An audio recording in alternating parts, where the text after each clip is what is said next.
পুত্র যত জনপদ ধ্বংস হয়েছে তার কারণ ছিল তাদের মধ্যে গরিবরা অন্যায় করলে তারা বিচার করত, আর ধনীরা অন্যায় করলে তারা মাফ করে দিত। খবরদার!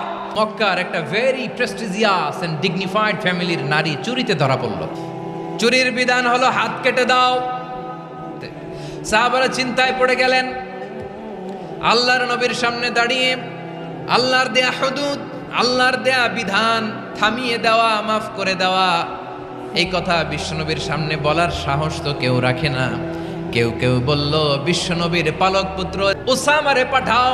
সাইয়েদনা উসামা রাদিয়াল্লাহু তাআলা আনহু তরুণ সাহাবী বিশ্বনবীর কাছে গেলেন, যে বললেন, নবী এবারের জন্য কি এই মহিলাটারে মাফ করে দিলে হয় না? বিশ্বনবী বললেন, ওরে উসামা, বানু মাখজুমিয়ার ওই প্রেস্টিজিয়াস এন্ড ডিগনিফাইড ফ্যামিলির মেয়ে তো দূর কি বাত, অনেক দূরের কথা।